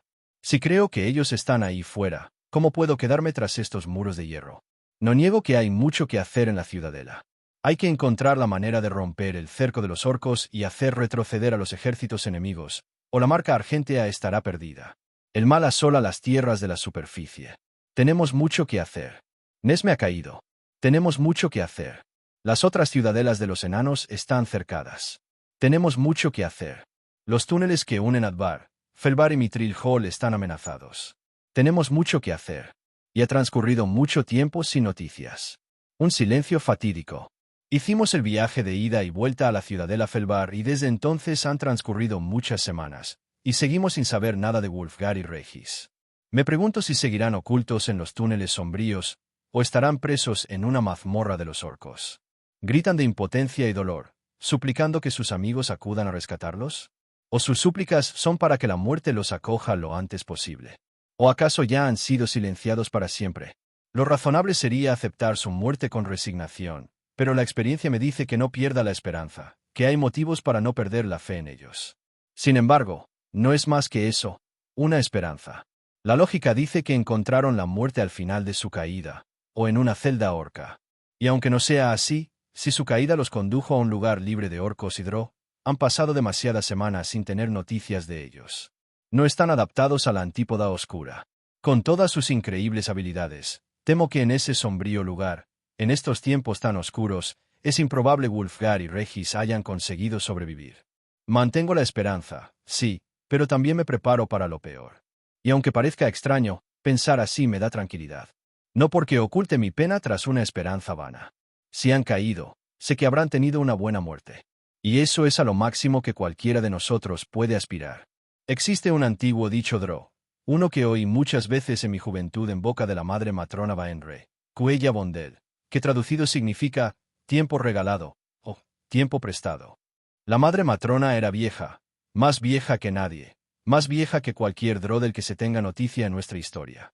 Por lógica, debería haber muerto hacía mucho tiempo, siglos antes de que Bruenor le hendiera la cabeza de un hachazo. Por lo tanto estaba viviendo Cuella Bondel. Mis compañeros, que regresaron a la vida en el bosque mágico de Iruladón merced a su acuerdo con Mieliki, viven Cuella Bondel. Y ellos son conscientes de lo que ocurre. Hemos hablado sobre ello. Y todos los aceptamos. Si Wulfgar y Regis no vuelven con nosotros, si se han marchado para siempre, y Catibrie nos ha dicho que Mieliki no interferirá más en nuestros asuntos, entonces lo aceptaré. Me pesará el corazón, pero no se me romperá. Recibimos un regalo grandioso, todos nosotros. Al saludarnos una vez más, asumimos que también tendríamos que despedirnos de nuevo. Y aún así, ¿sentiría lo mismo si fuese Catibrie la que se hubiera perdido en la antípoda oscura? Drizzt Do'Urden. Capítulo 1. Duque Tiago. Artusk refunfuñaba mientras caminaba a través de la espesa nieve, que seguía cayendo con profusión. Aurbangras, su dragón, disfrutaba revolcándose en la nieve como si fuese un gatito. Para el poderoso dragón, la llegada de las nieves anunciaba el invierno, la estación preferida por los dragones blancos de aliento de escarcha. La ventisca se abatía sobre toda la marca argentea, y la nieve se acumulaba alrededor de la fortaleza de Artusk, la antigua Sundabar, y lo cubría todo, tanto en el Valle del Guardián como el Valle del Frío, enterrando las puertas en superficie de las ciudadelas de los enanos y aislando a los humanos en el interior de sus ciudades. También detenía los ataques contra Luna Plateada, cuyas murallas se mantenían intactas, e impedía cualquier intento de marchar contra Everlund. Sin embargo, Artusk estaba empeñado en atacar Everlund, a pesar de las ventiscas, y los gigantes de la escarcha, a los que no afectaba el invierno, estaban listos para marchar. Pero los drow estaban en contra de sus planes, de hecho, le habían prohibido cualquier acción en ese sentido. El implacable Artusk había seguido adelante con sus planes, a pesar de la advertencia de los drow. Pero se había llevado una desagradable sorpresa cuando Royoki, un coloso de 6 metros, líder de los gigantes de la escarcha, y el supuesto hermano mayor de T.G.M., su dios, retiró su apoyo a la campaña militar a través de las nieves. Royoki, al igual que Beorhán y Rugmark, los otros gigantes que afirmaban estar emparentados con T.H.M., siempre se ponían del lado de los drow en cualquier decisión. A causa de la condición cuasi divina de los hermanos gigantes, Fimmel Orelson, Jarl de Brillalbo y líder de las legiones de los gigantes de la escarcha, siempre se sometía a las decisiones de los 3 hermanos. Así que todo estaba en manos de los drow. Los gruñidos de Artusk fueron cobrando fuerza conforme se aproximaba a las puertas destrozadas de Nesme. Los gigantes aguardaban de pie a ambos lados de la entrada, y en lo alto de la muralla se habían alineado los orcos para presenciar su llegada y la magnífica montura alada que lo había transportado desde la fortaleza Artusk, en el este. En cuanto advirtieron su llegada, los gigantes se pusieron firmes, lo que contribuyó a aliviar en algo el pésimo humor del señor de la guerra. Artusk pasó entre los colosos, ignorando los vítores que le dedicaron desde las torres en la muralla, y se dirigió hacia los guerreros que esperaban en el patio de armas para darle la bienvenida. Un orco apareció frente a él en cuanto cruzó la entrada a la ciudad. ¿Puedo anunciar tu gloriosa presencia, señor de la guerra, al duque Tiago?, preguntó el guarda. Artusk se detuvo en seco y miró al otro fijamente, un ejemplar formidable y que, a juzgar por su armadura, debía ser un oficial de alto rango de la guarnición de Nesme. ¿A quién?, preguntó Artusk. Al duque Ti. La voz del orco se vio cortada de cuajo cuando Artusk lo agarró por la garganta y lo obligó a ponerse de puntillas. ¿Duque?, se mofó Artusk. El orco movió los labios como si quisiera contestar, pero la tremenda presión de la mano que le aferraba la garganta no le permitió proferir un solo sonido. El señor de la guerra levantó la mirada hacia el resto de orcos presentes. ¿Duque?, repitió, con un desprecio que dejó muy claro lo ridículo que le parecía el título que se atribuía a Tiago. Sin aparente esfuerzo, arrojó al orco medio asfixiado al suelo. ¿Crees que necesito que alguien me anuncie?, preguntó Artusk a su víctima en el suelo. El orco meneó la cabeza con tanta fuerza que sus labios se agitaron como dotados de vida propia. Artusk soltó un gruñido y echó a caminar hacia adelante. Las filas de guerreros le abrieron paso sin vacilar. Ignorando los orcos que hacían guardia ante la entrada del gran edificio donde Tiago y la otra drow habían establecido su cuartel general, Artusk abrió la puerta de golpe. Todos los que se encontraban en el vestíbulo y la pequeña estancia que había más allá, tanto orcos como drow, se sorprendieron al reconocer al recién llegado. Le abrieron paso sin vacilar, y la mayoría de los orcos cayó de rodillas ante la presencia de su glorioso líder. Las dos Drow que guardaban las puertas que daban paso a la siguiente cámara también se apartaron. Una de ellas hizo intención de abrir la puerta, pero se apartó ante el ímpetu del orco, que la abrió de un violento empujón. Artusk pasó a la estancia que el duque Tiago Durden de Nesme utilizaba como sala de audiencias. Los allí presentes se volvieron hacia él, con excepción de los 5 Drow que se encontraban en el otro extremo de la larga y estrecha sala. Allí estaba Tiago, sentado, con una pierna sobre el brazo de su silla de madera. A su lado se sentaba la sacerdotisa Saribel, su esposa. Con ellos estaban la mujer medio Drow y medio elfa lunar, que atendía a la sacerdotisa, y el padre de la primera, que cojeaba y ofrecía un aspecto lamentable. Artusk reparó también en la presencia de Ravel, y entre los Drow, el mago era el que menos confianza le inspiraba. El enorme orco se quedó en la entrada, para que todo el mundo admirase su esplendor. Tampoco dejó de mirar con fijeza al otro lado de la estancia, a los 5 nobles Drow que ejecutaban los deseos de Menzoberranzan en la marca argentea. Al señor de la guerra orco no le sorprendía encontrarlos allí reunidos. Le había ordenado a Tiago que evitase reunirse con sus pares durante la tregua invernal, cuando era probable que el enemigo, desesperado y peligroso, buscase dar un golpe de efecto desde sus ciudades y ciudadelas asediadas. Pero el Drow había ignorado las órdenes del orco, como era de esperar.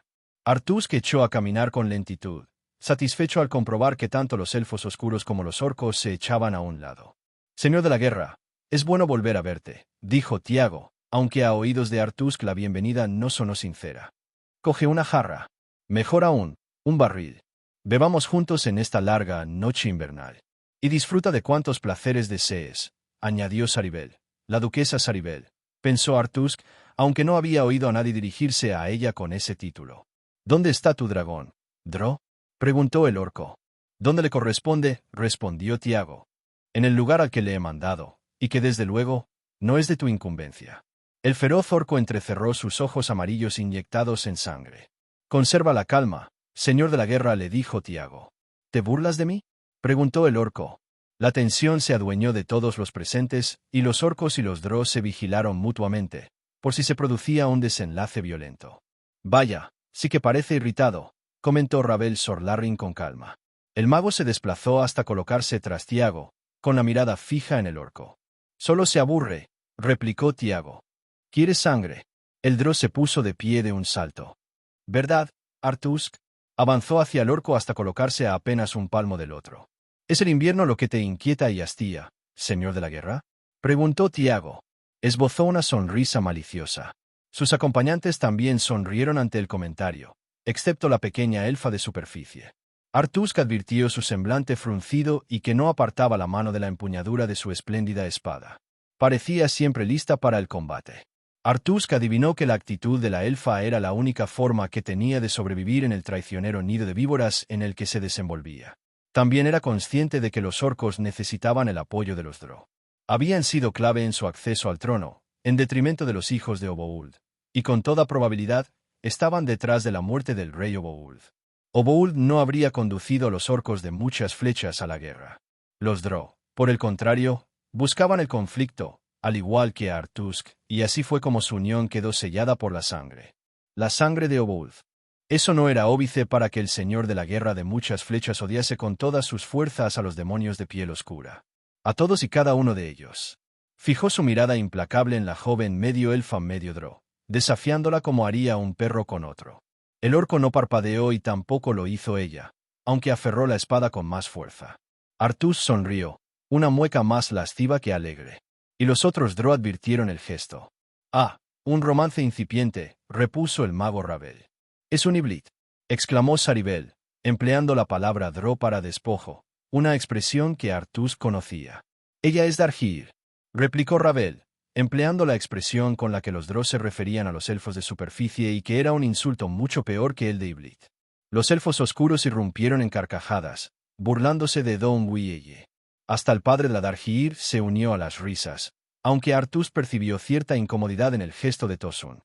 «Arautator debería volar al lado de su hijo, arrojando rocas sobre luna plateada», dijo Artusk, apartando la mirada de Don Wieye. «Los esbirros de Alustriel lo están pasando mal en su madriguera. Hagamos que lo pasen peor.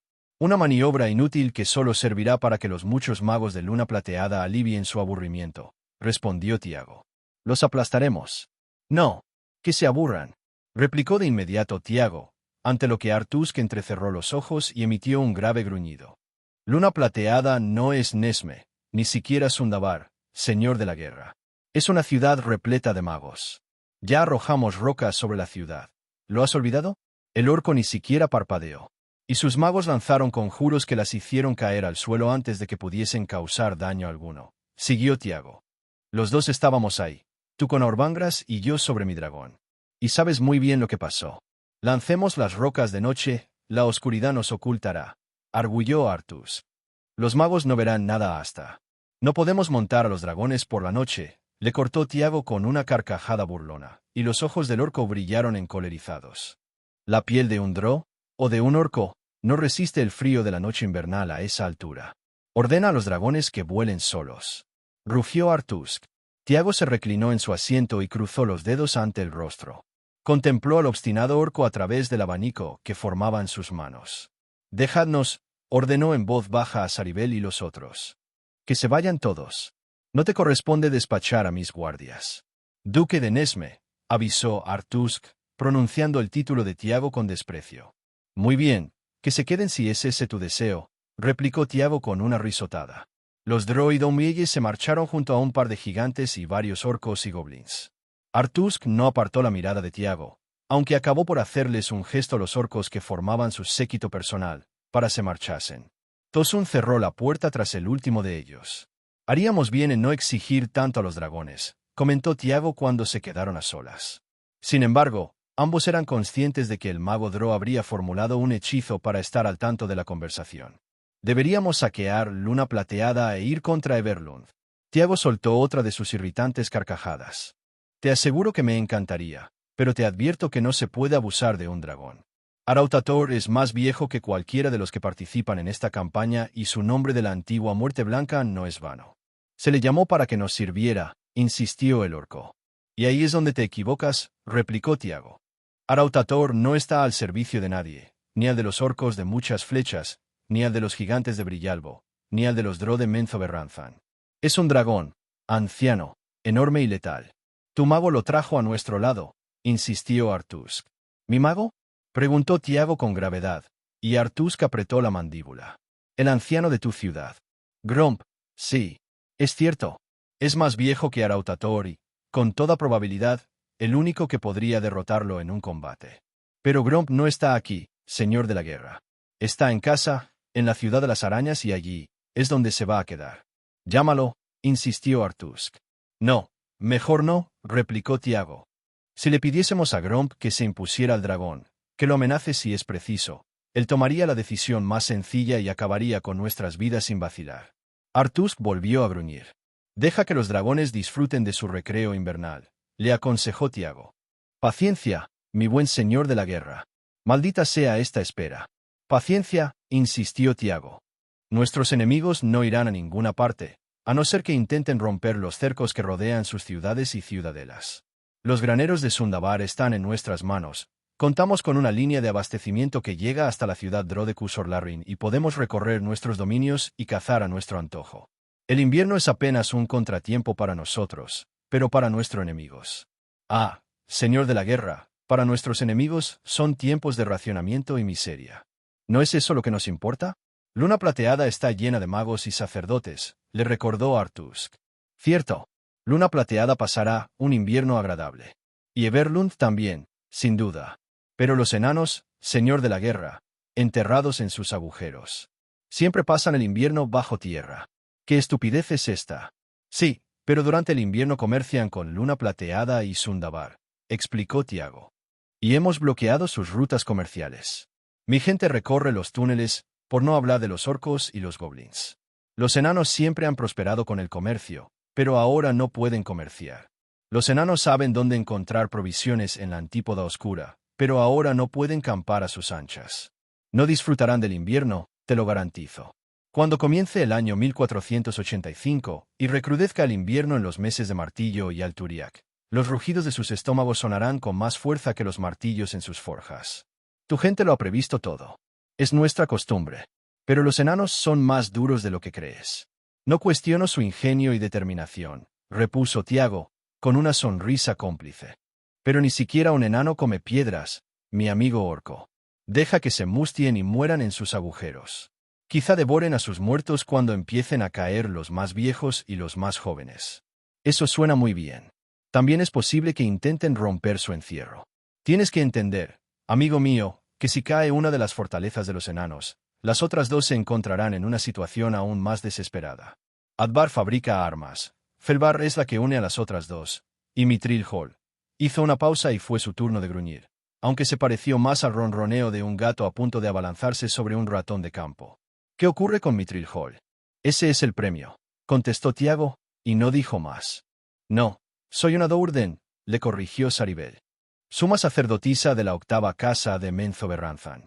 Mi marido es el maestro de armas y tú, mi querido hermano, eres el mago de la casa. Pero debemos lealtad a la casa Vaenre, ¿no es así? Preguntó Rabel. La casa Dourden sobrevive solo gracias a la protección de la madre matrona. Saribel asintió, y tanto ella como su hermano se volvieron hacia Tosun para observar su reacción. No olvidaban que Tosun no era un Sorlarrin, ni un Vaenre. Tosun pertenecía a la casa Barrison del Armgo, la segunda casa de Menzoberranzan y principal rival de la casa Vaenre. Doumil, consciente de lo que ocurría, también se volvió hacia su padre. Soy Dourden, se limitó a responder Tosun. Al servicio de la madre matrona Mezbarris. ¿No? Tosun se rió ante lo absurdo del comentario. No eres muy mayor, mago. Ni tampoco lo eres tú, sacerdotisa. ¿No recordáis el primer asalto a la ciudadela de Mithril Hall, cuando la madre matrona Ivonne el Vaenre fue aniquilada por el rey enano Bruenor? Cuando Ute Gental, el maestro de armas más grande en Menzoberranzan, se detuvo para sonreír con malicia y hacer una reverencia ante el desliz. Salvo que ese título haya que dárselo a Dantrag Vaenre, como es natural, repuso, en referencia al abuelo de Tiago, que también había sido el rival más odiado de Ute Gental. Lo recuerdo a la perfección, siguió Tosun. La insensatez. La matanza. Acudimos y fuimos rechazados. Y huimos.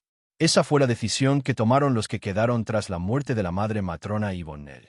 No la vengamos a ella, ni a Ute Gental. No, huimos. Drizzt Do'Urden estaba allí. El comentario acrecentó el interés de los Sorlarrin. En Mithril Hall, luchando al lado del rey Bruenor, contra su propia gente.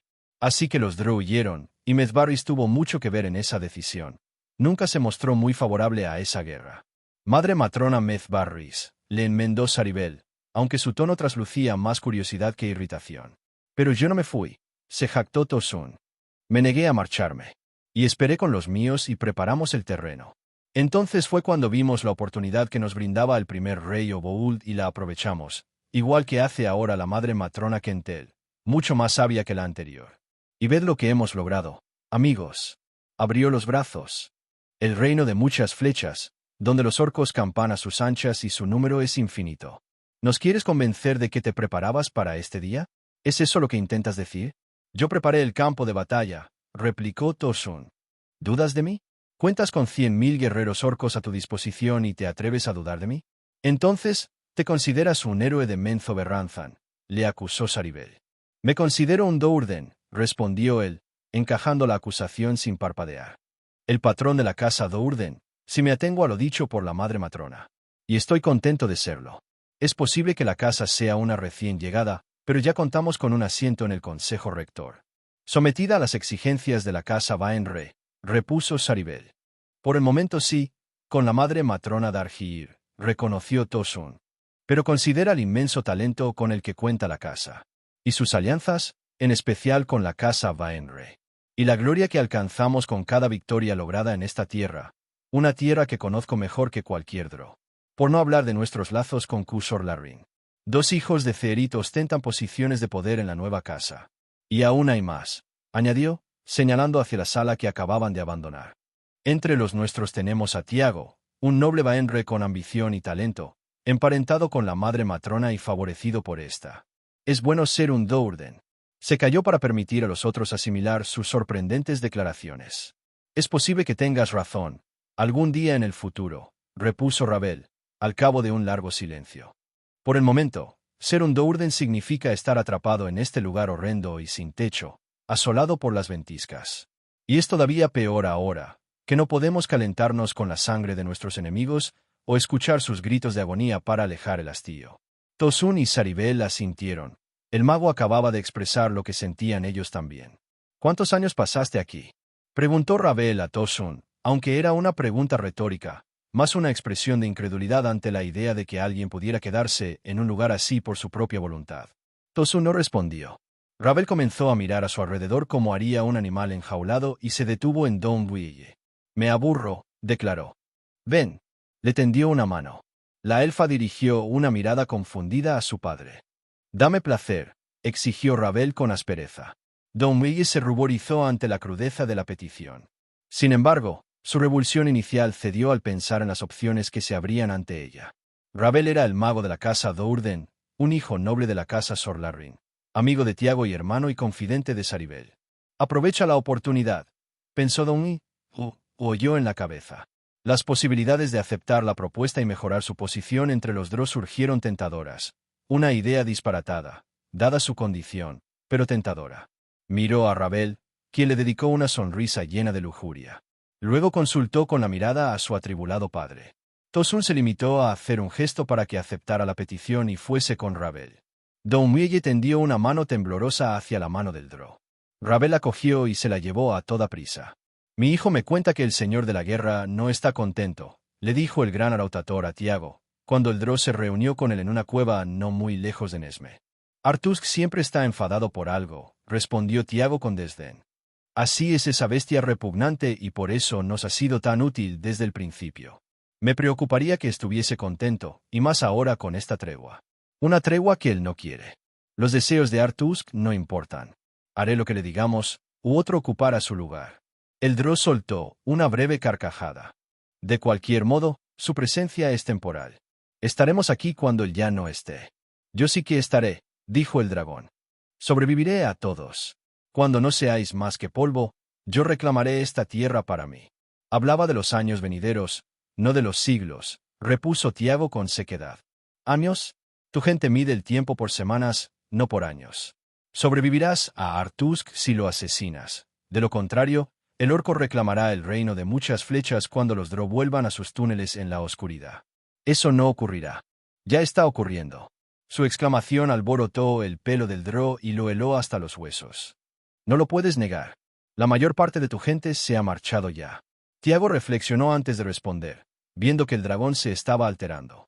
No podía negar que la gran bestia tenía razón, sobre todo cuando los Drow de más alto rango, Gromp, la madre matrona Kentel y Tzabrak, llevaban tiempo sin aparecer por la superficie y tampoco se esperaba que lo hicieran.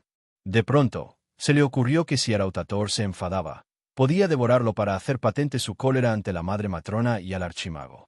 Habían sido ellos los que habían convencido a los dragones de que participasen en la guerra. Si Arautator llegaba a la conclusión de que se habían limitado a aprovecharse de él, su reacción podría ser trágica.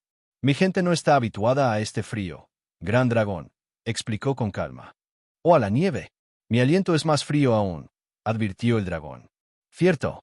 He podido comprobarlo cuando cabalgabas sobre ti, replicó Tiago con fingido entusiasmo.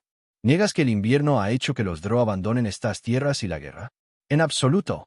Tiago se volvió para señalar hacia Nesme, desde donde ascendía el humo de las chimeneas, visible sobre las colinas. Hay 4 nobles Drow pasando el invierno en Nesme, donde ostento el título de duque. 4, murmuró el dragón, poco impresionado.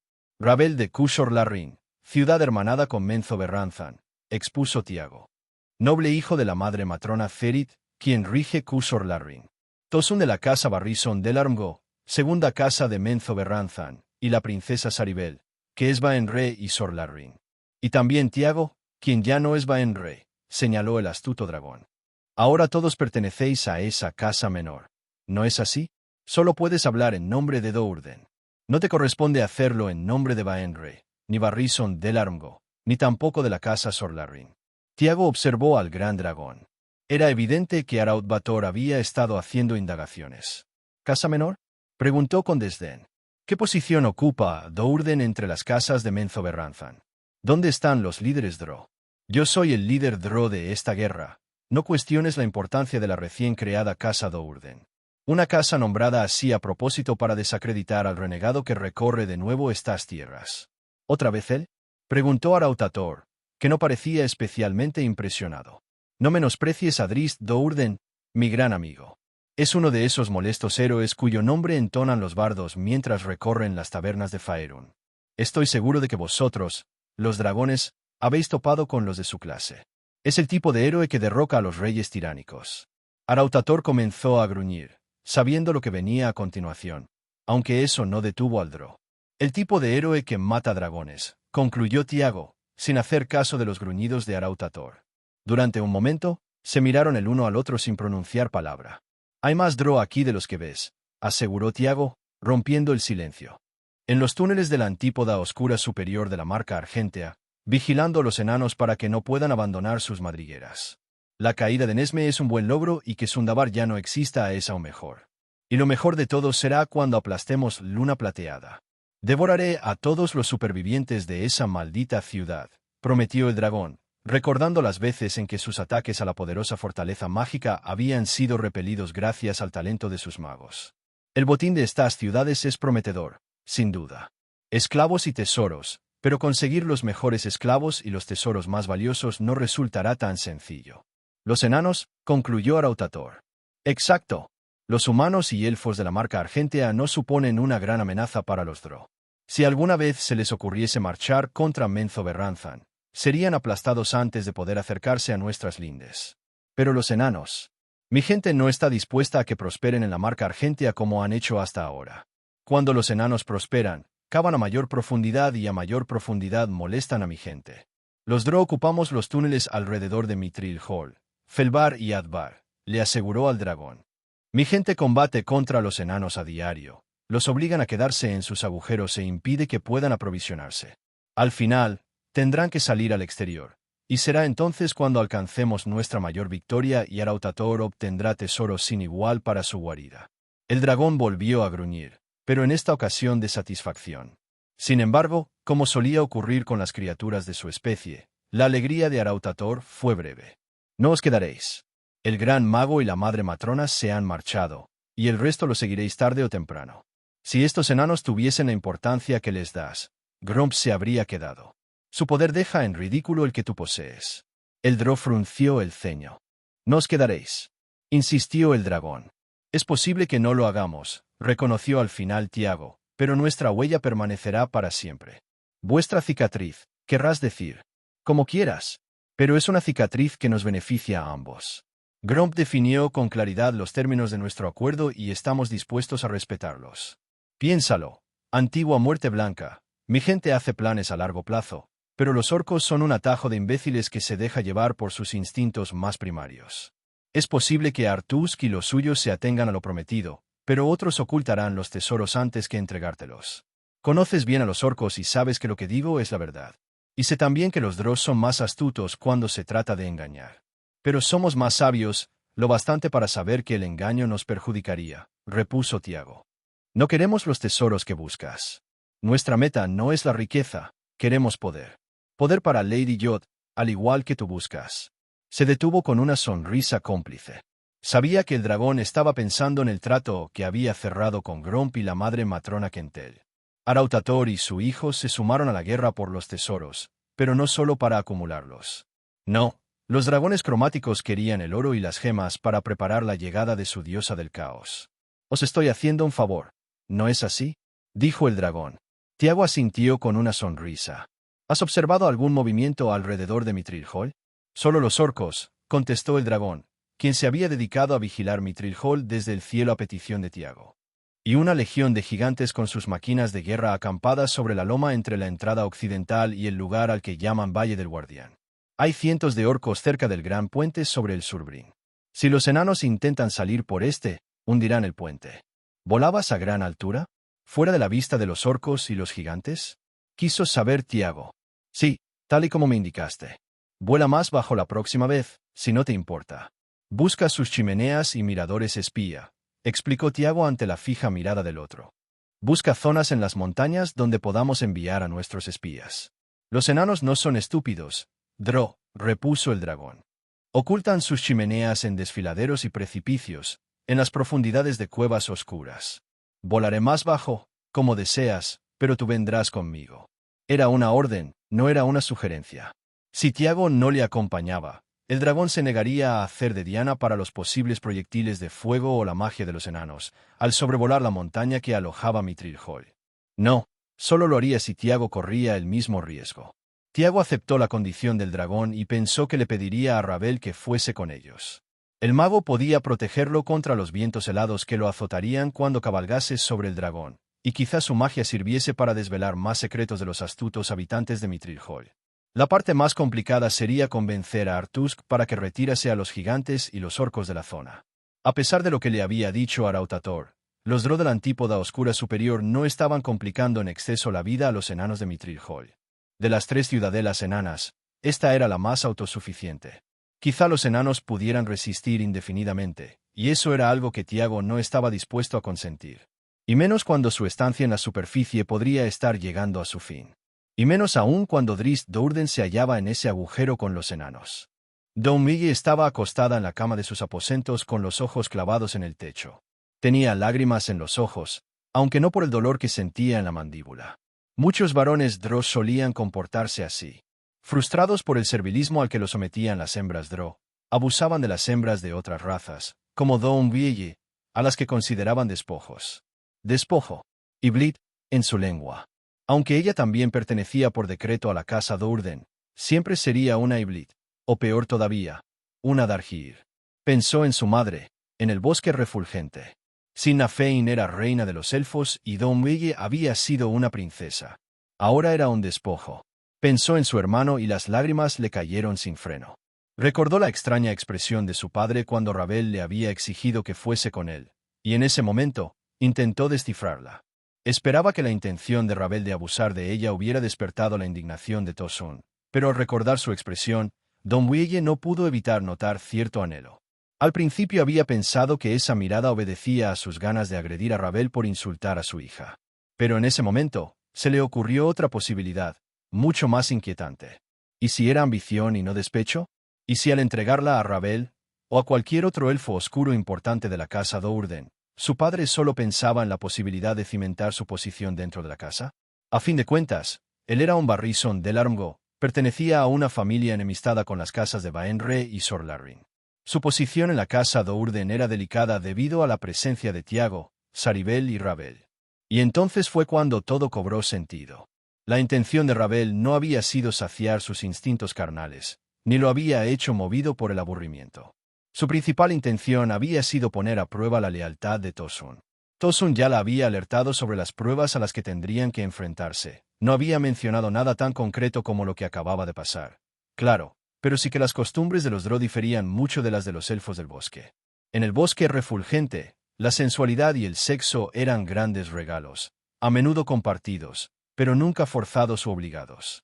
Durante unos momentos, Doumille sintió el peso de todo lo que había hecho como si la cubrieran las correosas alas de Arautator. Se contempló las manos, casi esperando vérselas manchadas con la sangre de Tierflin. Añoraba a su madre y casi la llamó en voz alta. Casi, porque el momento pasó, vencido por una voz que la reconfortó con la promesa de un futuro mejor. Doumille abandonó la cama y fue descalza hasta la silla de la que colgaba el cinturón de la espada. Buscó el consuelo de su espada viviente.